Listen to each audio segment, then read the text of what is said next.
Hello and welcome to the new video. पिछली कुछ videos में हमने बात की थी पीएमबीवाई से ही रिलेटेड, और पीएमबीवाई से जो भी हमारे सेगमेंट्स न्यू न्यू चीज़ें आ रही हैं उनसे रिलेटेड ही हमने बात की थी।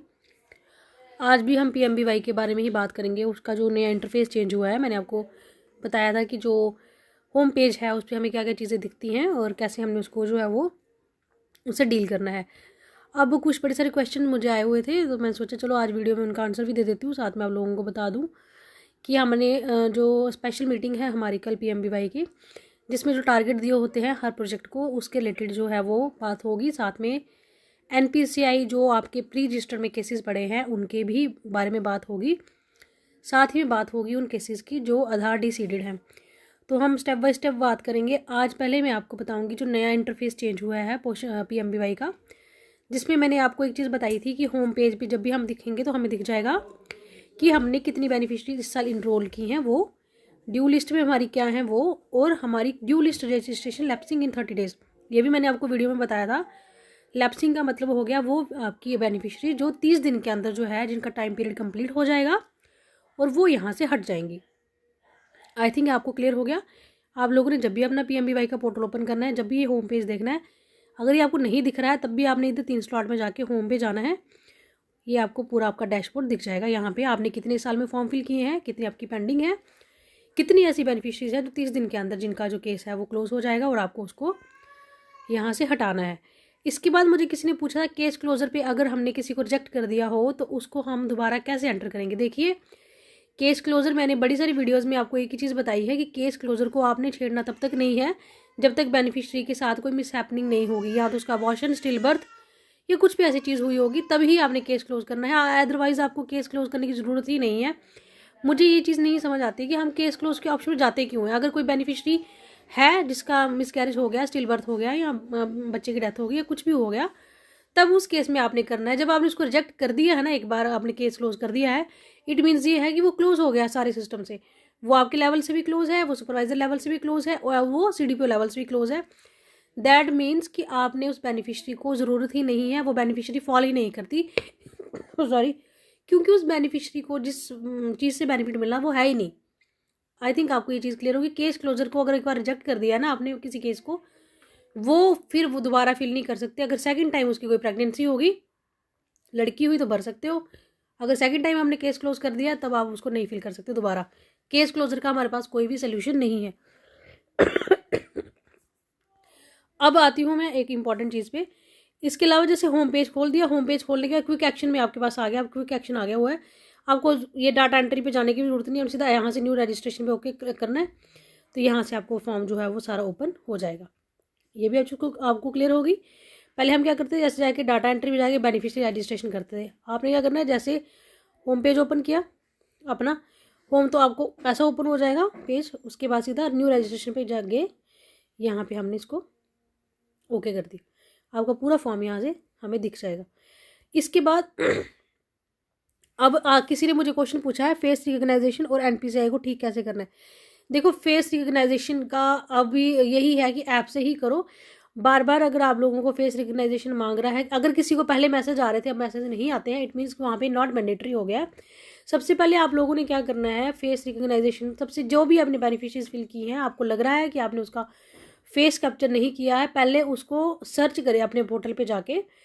अगर वहाँ पे बता रहा है उसकी जो स्टेटस बता रहा है कि नॉट मैंडेटरी है फेस कैप्चर, तब आपको वहाँ से फेस कैप्चर करने की ज़रूरत नहीं है, आपको टेंशन लेने की ज़रूरत नहीं है। दूसरी चीज़, वर्कर्स ये बोल रही हैं कि मैडम हम जब भी अपनी बेनिफिशरी सर्च कर रहे हैं तो डाटा नॉट फाउंड आ रहा है। मैंने आपको हर बार यही बोल रही हूँ कि अगर डाटा नॉट फाउंड आ रहा है तो अपने पोर्टल पे जाके एक ऑप्शन होता है हमारे पास, यहाँ पे आता है वो इम्पॉर्टेंट स्टैटिस्टिक्स में प्री रजिस्टर बेनिफिशरीज वाला ऑप्शन हमारे पास आता है। यहाँ पे वहाँ पे देखिए प्री रजिस्टर बेनिफिशरीज है कोई आपकी मैंने बड़ी वाली चीज़ बोली है, बट आप लोग हमेशा हर चीज़ को लाइटली लेते हो। अब इस काम का प्रेशर बन रहा है और आपको अलग अलग प्लेटफॉर्म से कन्फ्यूज़ हो जाओगे आप लोग अलग अलग चीज़ें। इसके लिए मैंने सिस्टमेटिक तौर पे आपको बताया था कि जब भी आपने कोई फॉर्म फिल करना है, पहले आपने फॉर्म फिल करने के बाद उसकी एनपीसीआई मैपिंग करनी है। एनपीसीआई मैपिंग अगर नहीं हुई है तो वो आपका फॉर्म प्री रजिस्टर में चला गया, आपने प्री रजिस्टर भी चेक करना है। इसके अलावा आधार वाला भी आपके पास ऑप्शन है, बट अभी फिलहाल आप लोग ये देखिए कि अगर आपके पास डाटा नॉट फाउंड आ रहा है, अपने प्री रजिस्टर वाले ऑप्शन पे जाइए, वहाँ आपको दोनों दिख जाएंगे, आधार नॉट ऑथेंटिकेटेड और नॉट मैप्ड विद NPCI। जैसे मैं यहाँ से प्री रजिस्टर में जाऊँगी ना, अपने यहाँ पे आता है रिपोर्ट WCD में प्री रजिस्टर में जाऊँगी जब मैं, मेरा तो वैसे कोई नहीं है, यहाँ पे आपको आपकी बेनिफिशियरी भी दिख जाएगी जिसका आधार ऑथेंटिकेटेड नहीं है, beneficiary not mapped with NPCI भी यहाँ पे दिख जाएगी। तो जिसकी डाटा नॉट फाउंड आ रहा है वो यहाँ पे जाके एक बार उसको चेक कर लें। इसके अलावा अगर NPCI तो आप लोग खुद भी मैप कर सकते हो अपने पोर्टल पे। अगर आपको फिर से उसके बारे में जानना होगा तो मैं वो भी आपको बता दूंगी कि उसको हमने कैसे करना है, कैसी NPCI मैपिंग जो है वो हमने खुद से करनी है। NPCI मैपिंग जो है वर्कर खुद भी कर सकती है एंड विद इन 72 आवर्स जो है वो बैंक से अगर कोई करवा रहा है तो आपने अपने पोर्टल से चेक कर लेना है कि उसने बाकी हो गई है या नहीं हुई है। अगर वो चेक करने की डिटेल वीडियो चाहिए होगी तो मैं वो भी बता दूंगी आपको, वो भी चीज़ उसमें आपको इन्फॉर्मेशन दे दूंगी। इसके अलावा हम लोगों ने और भी चीज़ें हैं जिस पे काम करना है PMBY में। आधार DCD का मतलब क्या है? ऐसी बेनिफिशरीज हैं जो आधार आपने इनरोल की थी बट उनका जो आधार है वो डिसीडेड हो गया। डिसीडेड का मतलब उन्होंने EKYC नहीं करवाई थी और उनका आधार जो है वो उनका बैंक अकाउंट जो है वो क्लोज हो गया। देखिए यहाँ पे ऑप्शन आता है ना NPCI स्टेटस, वहीं पे check NPCI mapping status of Aadhaar against decided में कल हमारे यहाँ पे बहुत सारे केसेस हैं डिसीडेड हुए हैं। डिसीडेड में वो बेनिफिशरीज आएंगी। मान लीजिए आपने कोई लेडी को रजिस्टर्ड किया है और वो जो लेडी है उसने अपनी, जैसे हम सभी ने EKYC करवाई है अपनी, सबको बोला गया था, किसानों को बोला गया था, टीचर्स को, हर प्रोफेशनल को बोला गया था कि जिसका भी बैंक अकाउंट है पहले जाके EKYC करवाइए। इवन जो हमारा डिपो होता है जहाँ पे हमें राशन मिलता है घरों के लिए, वहाँ भी सबकी EKYC हो रही थी।